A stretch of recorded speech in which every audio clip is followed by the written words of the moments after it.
What's up YouTube? I'm Vaughn and this is the Gear channel where we discuss collectibles, hobbies, competitive games from tabletop to video games, and today we are doing another series of Know Your Policy, and this time we are reading chapter 2, Investigating Procedures. We're going to be reading A, Infraction and Penalties, B, Determining an Infraction, C, Applying the Penalty, D, Reporting Penalties, E, Time Extensions, and then F, Game State. So we're going to be reading quite a bit, but on the bright side, a lot of these stuff is very self-explanatory and it's in details, so you won't have to give too many examples, so it won't be as long compared to our first Know Your Policy series video that we did. So definitely that. But before we begin, friendly reminder as always to like and subscribe because it really helps the channel a lot and I do really appreciate it.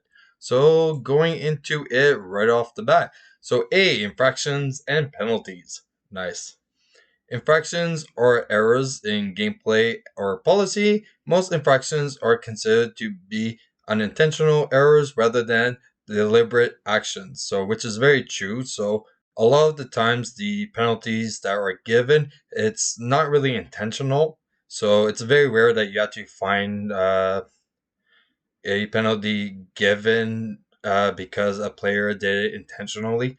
So penalties are the consequences of infractions. So even an unintentional infraction can impact the tournament, so appropriate penalties should be assigned regardless whether or not a person committing the infraction was aware and it was not allowed. So let me just explain. So infraction is what was like the issue. So if it was like an illegal activation, that would be the infraction, and then the game loss would be like the penalty. Okay, so a lot of the stuff that's going to be explained in here is going to be doing examples of like infractions and penalties and giving the right penalty for the specific infraction. So B, determining an infraction. So a judge must first investigate, then determine the infraction, if any, and only then apply the penalty. A judge should never reverse engineer a penalty by giving out the penalty first and then determining the infraction. So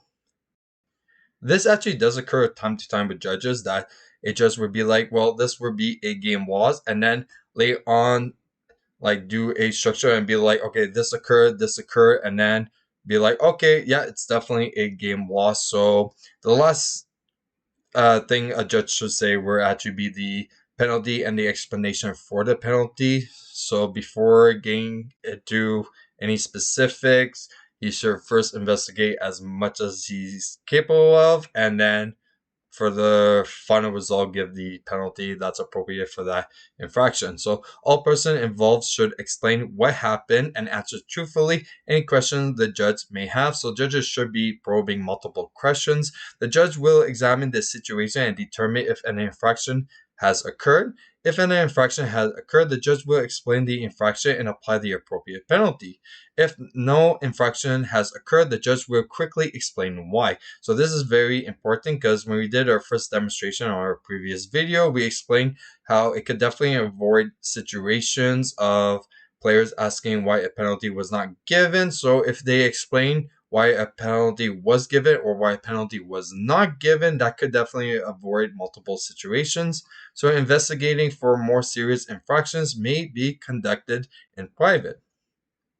So some infractions, depending upon severity, might also be explained in private to the person committing the infraction. Not every situation that occurred is appropriate for public knowledge, so the judge's decisions to address the matter in private should be respected by opponents, spectators, uninvolved judges, and tournament officials, etc. Judges or other persons may not record or tape these investigations. Now, this is something that's very important, and this is something that's very protective for all players, and players should be very appreciative of when a judge does this. Now I'll give you the example was like I had a deck check from like the last regionals that I did, and yeah, like I printed it off duelingbook, and I did not know that it only contains 18 monster slots, and my deck was playing like 40 different monsters. So when I did like the printing, I just checked like the main decks, it said 60 cards, and I'm like, okay, didn't really check the rest.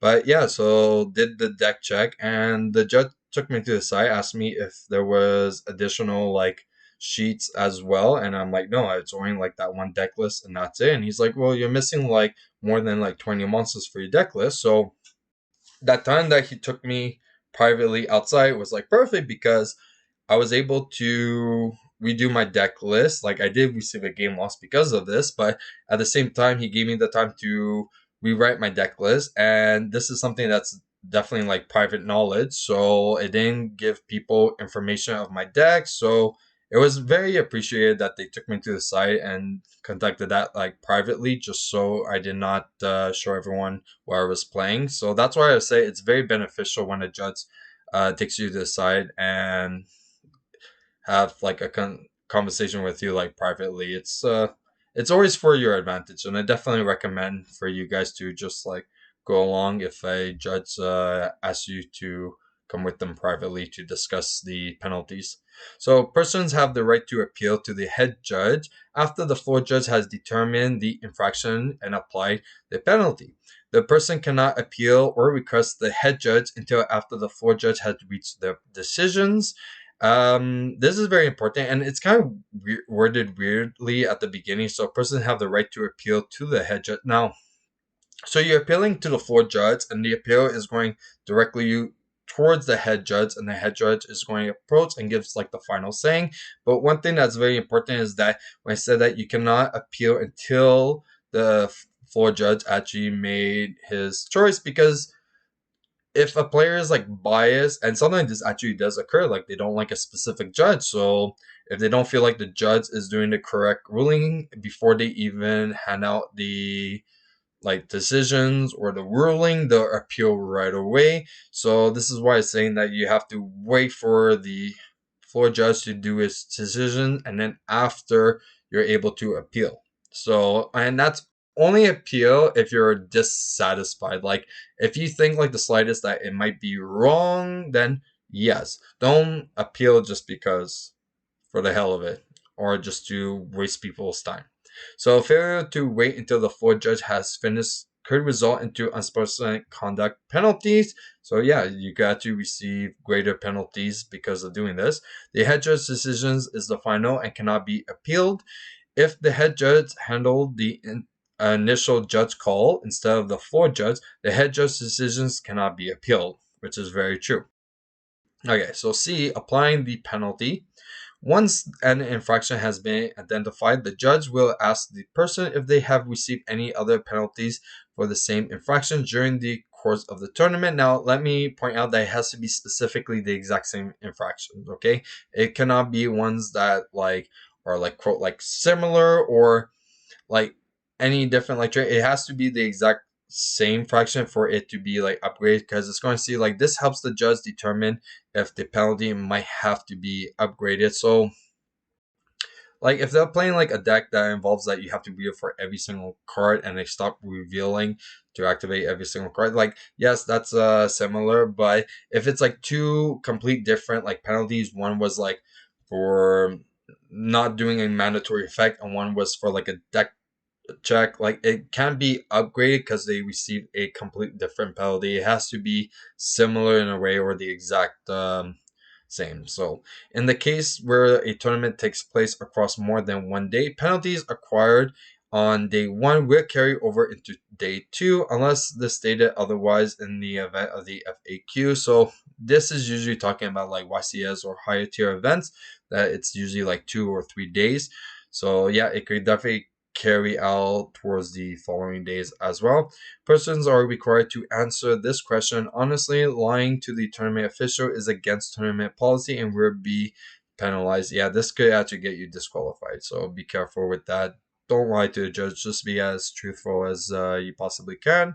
If it is a repeat infraction, the judge will notify the head judge prior to applying the penalty, as the head judge might wish to upgrade it. So like I was saying, it could definitely lead towards a disqualification if multiple offenses were all the same. So if this is the first infraction, the judge will briefly educate the person concerning the infraction and then apply the penalties. So this is so they don't repeat the same offense. The judge will then allow the person to continue play if applicable, saying that, you know, if it's not a game loss or something, they could continue their match. If the infraction occurred during a match and the judge call took longer than a minute, the judge should note that the appropriate time extension on the bottom left of the front of the match result slip. See section 2E for more information on time extension. So we're going to get into that in a minute. So note time extension should be given if the infraction result in a game loss. So not be given. Okay, here, hold on. So no, time extension should not be given if the infraction result in a game loss. So yeah, like the deck check that I said, like I did receive a game loss, so we did not receive any time extension because of this. So it's something that you have to know. I know it definitely does suck, but that is where it is. So if there is a big judge call that takes like 20 minutes and one of the players receive a game loss, there won't be any time extension. So the judge will take the match result slip with the table and fill out the reverse side of the match result slip with the penalty information. The information should be written as follows: duelist full name, infraction, penalty given, brief description of infraction, judge's full name. Now, you're going to see that says infraction and then brief description of infraction. A lot of times, they'll put the brief description of the infraction as the infraction, which it's nothing really wrong, but it's just to like keep it in a specific order to follow, especially for the match result judge to actually fill in all the criteria like on point. So this is why it's like important to write like this. But yeah, like if you say like, oh, illegal activation, brief description, which specific card was a illegal activation, and if this is going to continue, because if you're going to compare it towards like another judge call that is also leading towards an infraction, they're going to look at the previous one and see like, is it the same card that you got warned for, or is it a different card? Like that actually changes a lot. So the judge will then return the slip to the match. If the infraction did not occur during the match, the judge should provide all of the above details directly to the scorekeeper so that the infraction can be properly tracked in the tournament software. If the person committing the infraction does not have a card game ID number, they will be assigned one so the infraction can be recorded. So this is kind of bizarre because now you always need a card game ID number to play in any high tier event. So maybe not really locals, but it depends. So D, reporting penalties. All penalties issued by a judge must be reported to the scorekeeper, usually by filling out the appropriate information on the reverse side of the duelist match result slip. So scorekeeper will enter the details for the penalties in the official Konami tournament software, so KTS, or the Konami card game network, so KCGN, so that it may be tracked throughout the course of the tournament. The head judge should work with the scorekeeper to acquire all the tournament infractions information. KDEUS reserve the right to contact a person who accumulated an excessive amount of penalties for further investigation. KDEUS reserves the right to pursue further actions such as suspensions from KDE organized play based on continued infractions, which is very true. Like us, that we didn't get contacted. That's actually the downside. So they should really be more thorough of contacting players if they do this, especially ones that you have all their information for contacting. So yeah. So now we're going to go into time extension. So judge should always note down that the time at which takes a judge call to ensure an appropriate time extension is provided.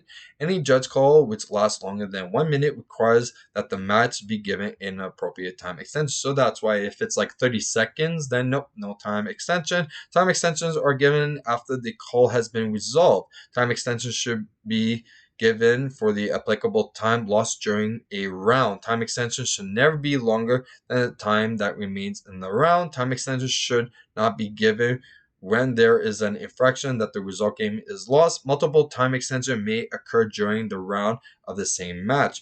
Now, yes, there is no rule that like, oh, if there's a time extension, it's minimum 3 minutes. No, it's wherever it was taken. Now we're going to give an really good example right here. Okay, so time extensions cannot exceed the time remaining in the round.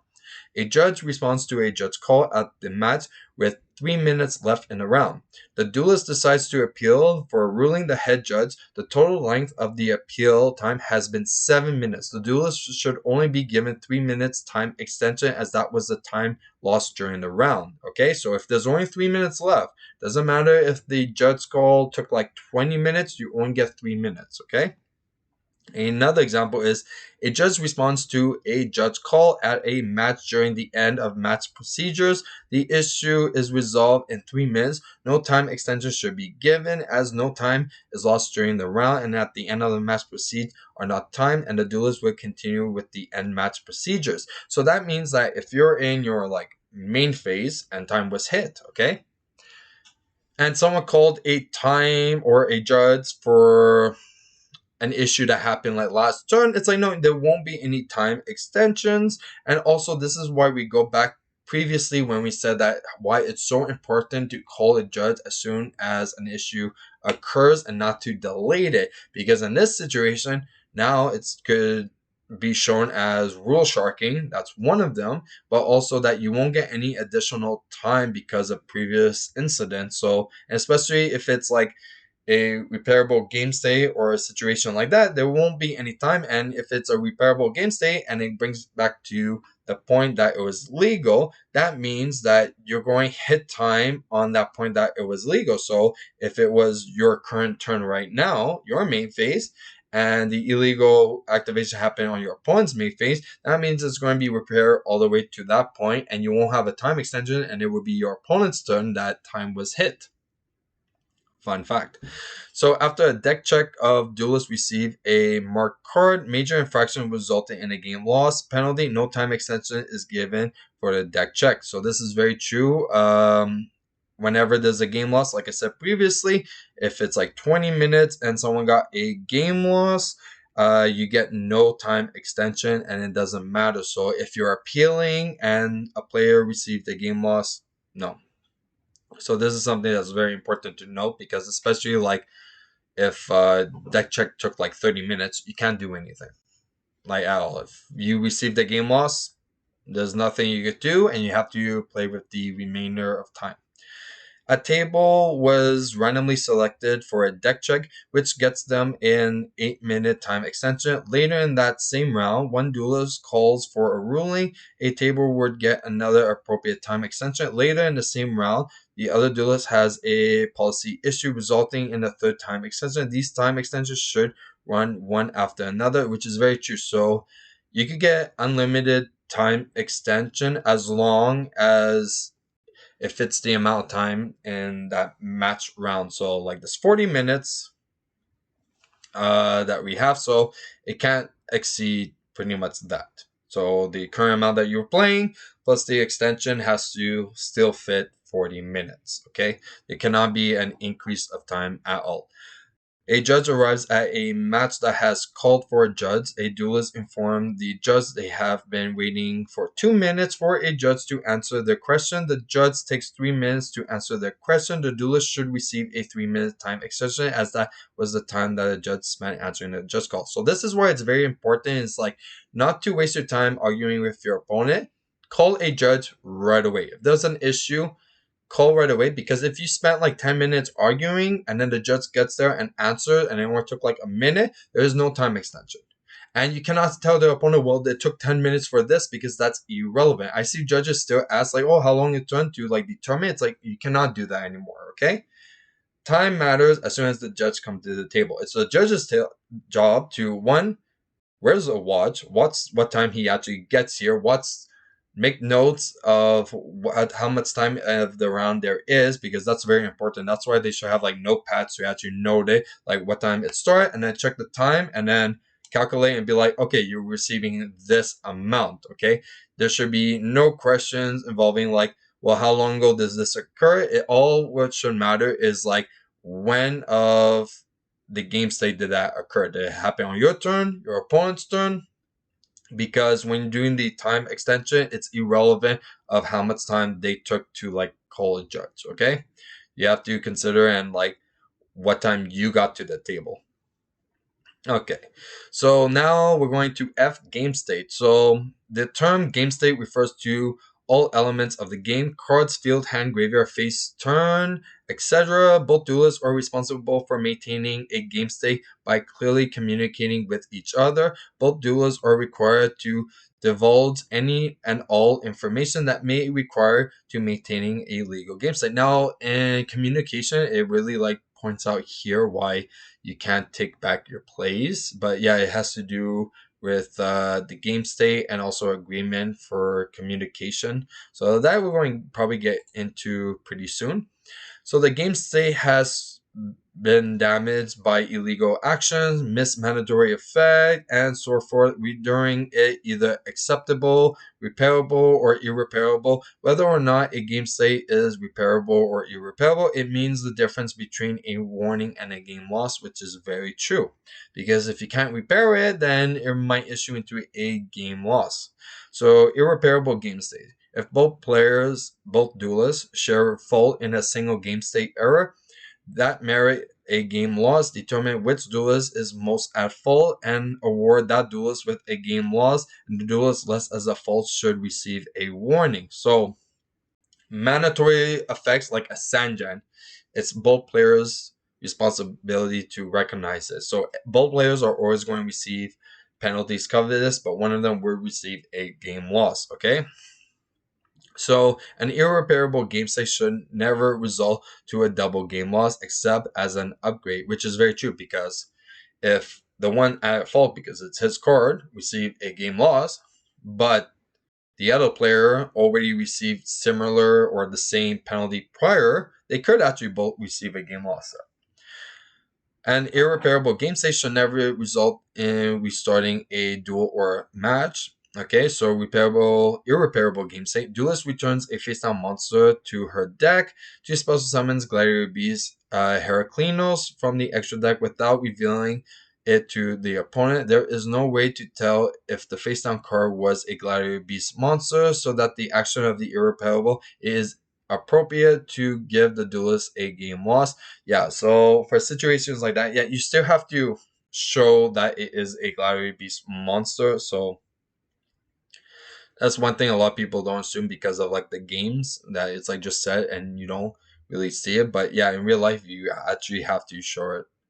Okay, so a duelist forgets to discard down to the legal hand limit, which is 6, at the end of the turn. During his opponent's turn, he plays a card that draws cards. There's no way to know which cards of the duelist had in his hand prior to drawing the cards. This is not a missed mandatory effect, but a mandatory game mechanic. The action is irreparable and it is appropriate to give a duelist a game loss, which is very true. So I've been in situations that my opponent had 10 cards in his hand, then discard one, and the opponent, we call a judge, and the judge just had him discard it like nothing and give a 6-minute time extension. So he did not follow the policy at all. So this is very important to keep track, and this is why you need to know the policy, is so you could defend yourself. Repairable game state. If both duelists can provide clear information and a judge can determine a way to fix or rewind a game state, it is repairable. The game should be repaired as far as possible and play should resume. A game state can be considered repairable even if every single error cannot be repaired. If a duelist has damaged the game state due to an illegal activation, missed mandatory effect, etc., a gameplay can be rewind to the point of a legal activation. It should be rewind even if the opponent may gain an advantage from the information that was previously provided. Private knowledge. So example of this is that let's say you activate an imperm, you target a monster that cannot be targeted. So that means that imperm was an illegal activation, so it has to rewind to the point that it was a legal game state, which means that imperm was either in your hand or set face down. Okay. And yes, when it talked about the private knowledge being revealed, it's yeah, you did not know he had imperm, and that was revealed. So that's why it's very important. And when you hear judges say in these type of situation, oh, select another target, it's that's not how it works. You have to rewind it to the point that it's a legal game state, which was that the imperm was in the hand or set. A game loss is not an appropriate penalty for a repairable game state unless as an upgrade from a previous infraction, which is very true. It's only when it's mostly irreparable, then that person will receive a game loss, or if they made that offense multiple times, okay? So a duelist shuffles his hand with his deck. However, he had revealed his hand to the opponent earlier that turn due to a card effect and has not drawn or played any additional cards. Both the duelist and the opponent can clearly remember the contents of the duelist's hand. It is appropriate for the duelist to restore his hand, reshuffle his deck, and continue playing with a warning. So yeah, that is a repairable game state. A duelist activates an effect to search for a card without a legal target to in her deck. After she is unable to resolve the search effect, the deck is shuffled. The duelist should receive a warning for allowing to continue the play. Now, this is very important because a lot of people assume that, oh, wait, if you don't have a target in the deck, you have to show me you don't have a target. It's like, no, that's not how it works, okay? You call a judge, and the judge would determine these type of things, okay? It's the judge's responsibility to look through the deck and see if there was a valid target or not. If there's none, then it would repair to illegal play, which was not activating that card that search. Okay, a duelist forgets to resolve a mandatory effect, and neither duelist notice until a turn after investigating. The judge determines that infraction was unintentional and that the game state can be rewind since the duelist recollect of what happened since the error can be verified by checking the graveyard, life points, etc. Both duelists should receive a warning as it is both duelists' responsibility to maintain the correct game state. The game should be rewind to the point of the error of gameplay should not continue from the point. So yeah, if you forget the effect of Sanjan, but nothing changed, no one drew cards. Because if you draw cards, by the way, then that's irreparable because then that changed the odds of what you were going to draw. Because if you draw something that you were switched with Sanjan, that changes the whole thing. So yeah, that would be irreparable. But if nothing occurred, then yes, you could repair to the game state when after you resolve the Sanjan, and you were both received a warning because of this. So repairable game state, both duelist forgets to record a change of life points, and the error is caught several turns later. The judge investigate and determine that the life points change was definitely missed, and the life points total should be corrected. Both duelists should receive a warning and allowed to be continue play. So yeah, and that actually does happen quite a bit of time, especially when playing prank kids. Oof.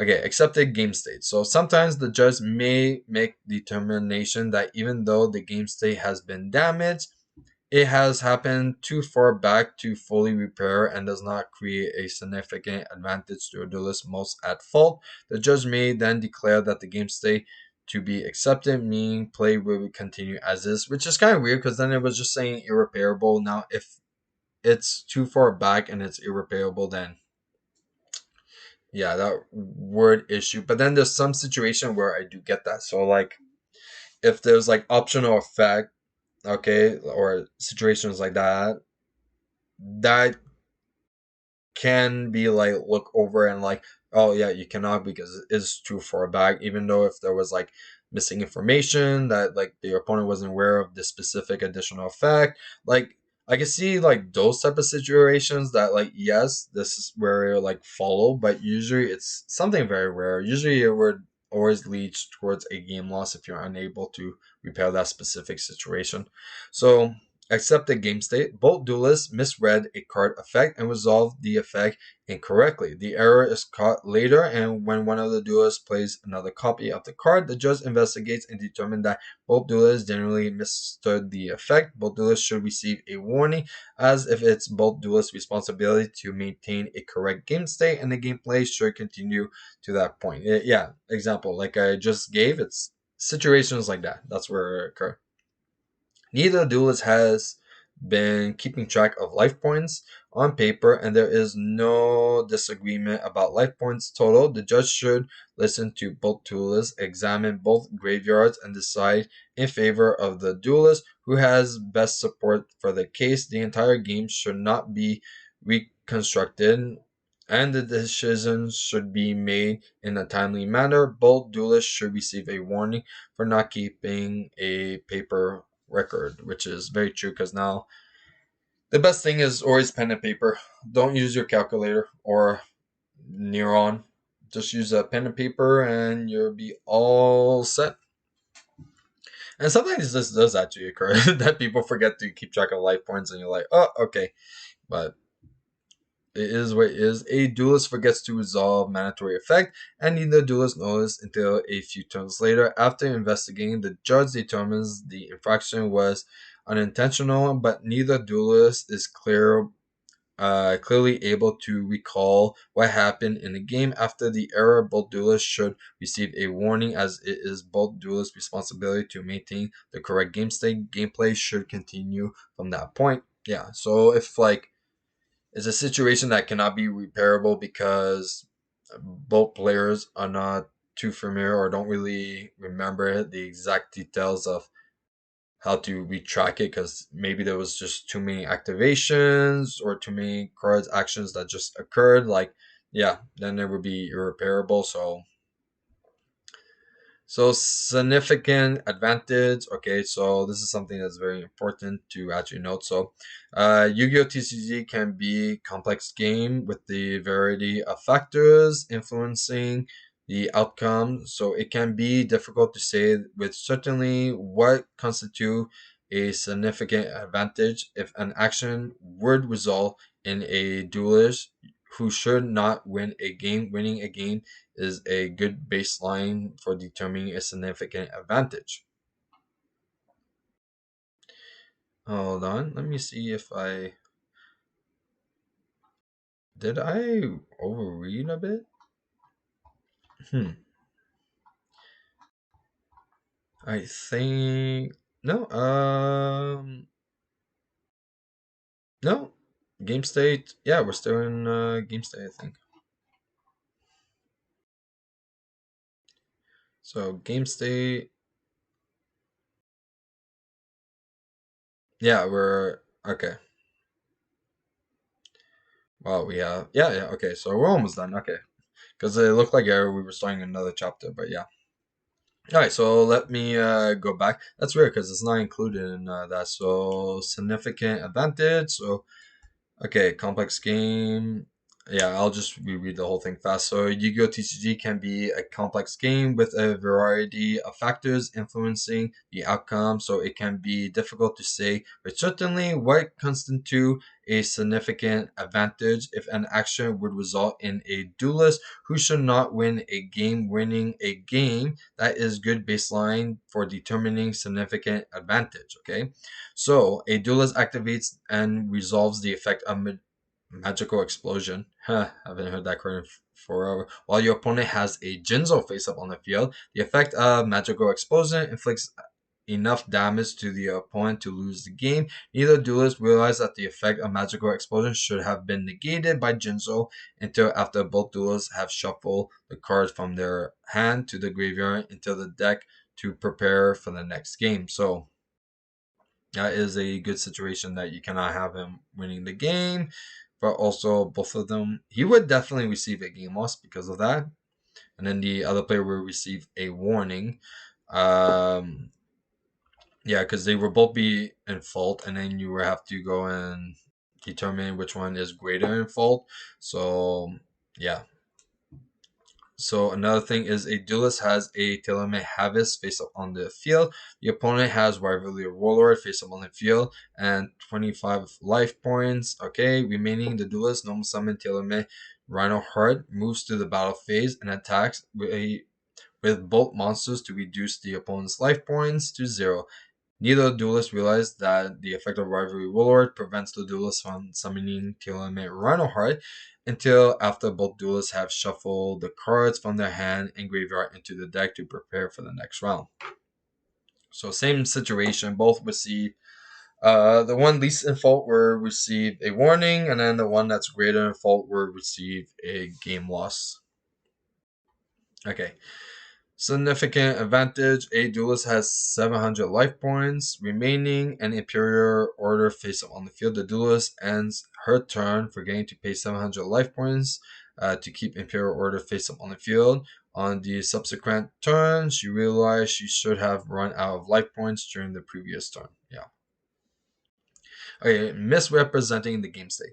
Duelists are responsible for maintaining an accurate and legal game state at all times. Duelists may not perform actions that would intentionally mislead their opponent or a tournament official about the game state. A duelist must always truthfully answer the questions about the game state information that is considered public knowledge. Duelists may not answer questions or offer information about the game state information that is considered private knowledge, so you cannot do it voluntarily. So you cannot tell your opponent that you have Nibiru.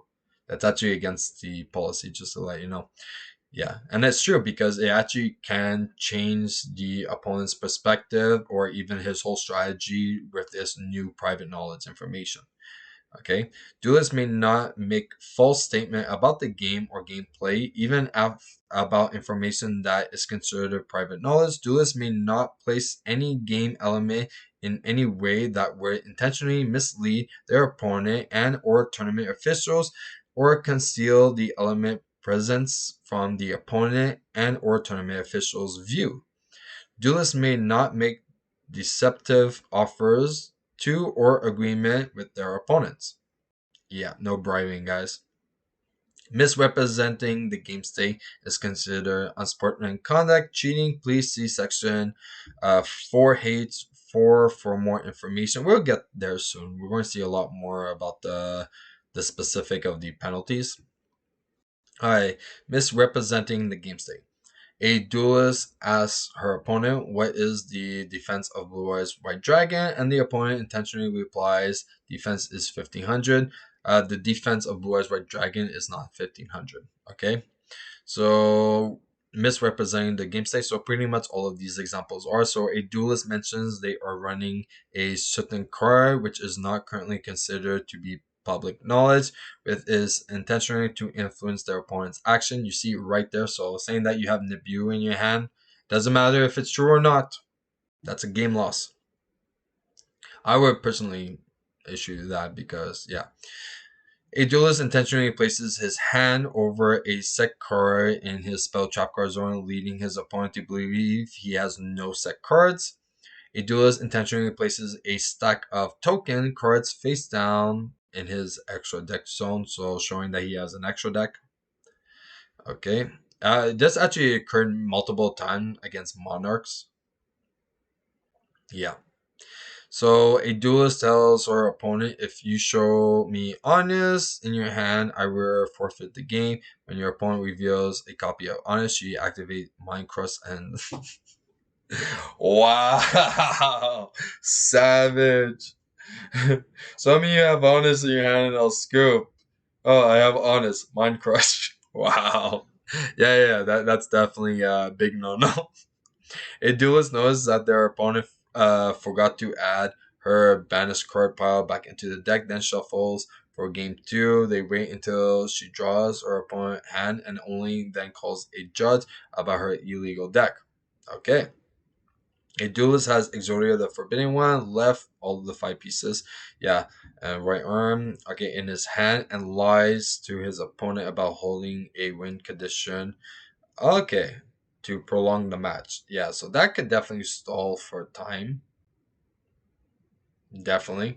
So good to know. A duelist responds to her opponent question with the non-committal answer of gesture instead of replying clearly. Yeah, that is an intention to attempt to bait her opponent into a action or decision. So yeah, not giving like clear response or just doing like hand gestures or stuff like that. Yeah, that's we're going to get into that in a minute because that has to do more in communication that they bring up that is like very important. But yeah, okay. Then finally, misrepresenting the game, a duelist suggests to his opponent that they should choose not to side in Fairy Wind as they go into game 2 as their match then proceeds to side ferry win anyways. Yeah, so that you can't lie about anything. So, or tell the truth. You cannot give your opponent private knowledge. So saying what's in your main deck, saying what's in your hand, saying what's in your side deck, saying what's in your extra deck, those are all things that's not allowed, okay?